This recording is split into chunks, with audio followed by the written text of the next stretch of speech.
Of that soccer team trapped in the cave in Thailand, now free. And take a look. This morning, those ambulances going by, all 12 boys and their coach have made it out alive.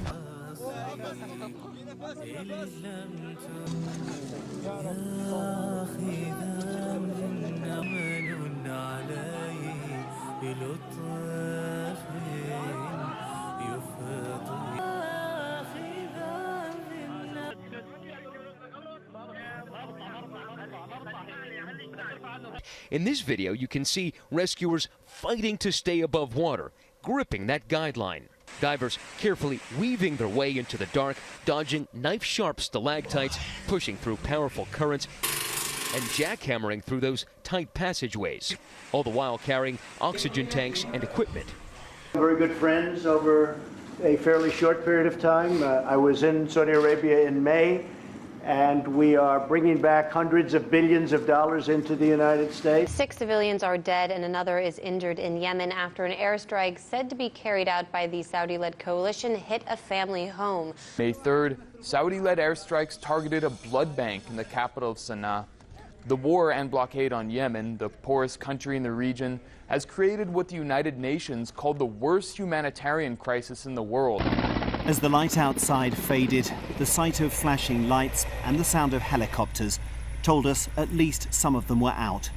At least 10,000 civilians have been killed, though the death toll is said to be much higher. Several million face starvation, and more than 1.1 million people fell ill in 2017 in the biggest outbreak of cholera in history. The fighting, and in particular the bombing of key transport links, has led to severe food shortages and malnutrition. Shallow breathing. Malnutrition has left him tiny, frail.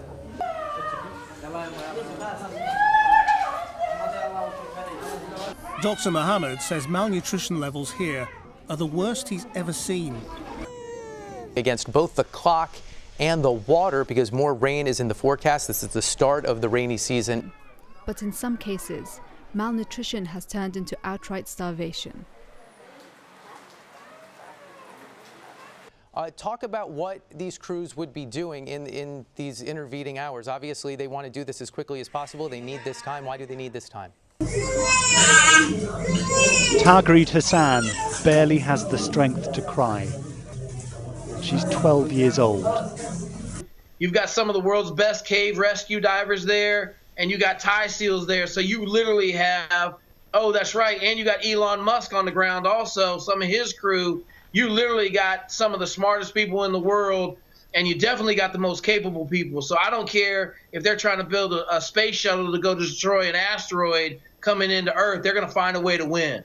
Yemen is the world's worst humanitarian crisis. Palestinian Children's Day is commemorated on the 5th of April each year.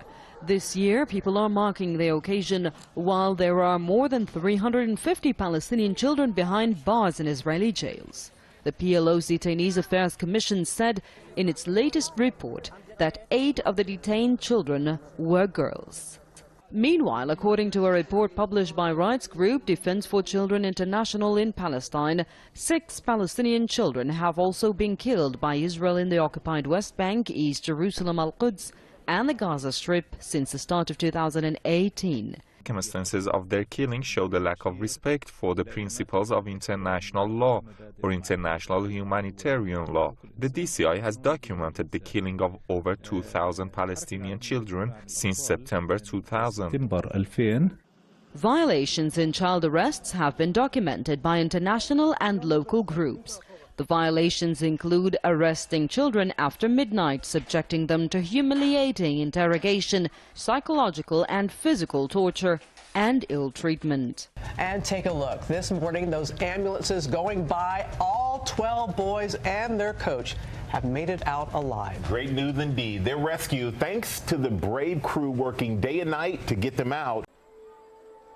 It's really been shocking speaking to some of the rape victims from the attacks on Rohingya villages in Burma. Again and again, women and girls as young as 14, 16 years have described how they've been grabbed by military men and brutally raped. দৌড়ে বেরিয়ে বাদে আর ফারার ভিতরতুম বাড়ি ভিতরে হাঁড়ি মাদে দৌড়ে আর দুলুন করি বাদে আই মরে গিয়ে আমি মরে যাবে হিন্দে লোক গিয়ে ফরান যাদের গিয়ে ও যে বাদে আমি বিষে পড়ে গিয়ে আই সুখে কুসুম আজকে মতো It seems really clear that rape was used systematically, was very widespread, used as a way to terrify Rohingya villagers. The women and girls that I spoke to, they spoke to me because they want justice. They want the world to actually take some action against the Burmese military that have committed these horrific gang rapes.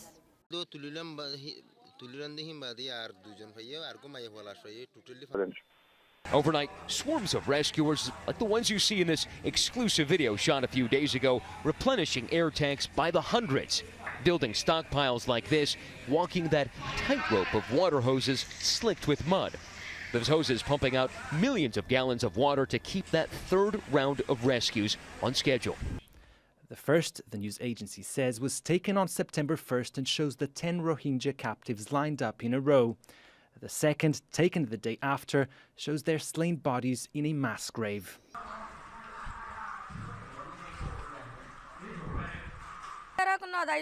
I will not go back there. How can I go? They killed our husbands. We have our little babies. How will they survive? Hey, Michael, what jubilation here. You know, you never want to see boys taken out anywhere in an ambulance, but seeing those 13 ambulances come out gave everybody goosebumps here. The Reuters story draws for the first time on interviews with Buddhist villagers who confess to torching Rohingya homes, burying bodies and killing Muslims.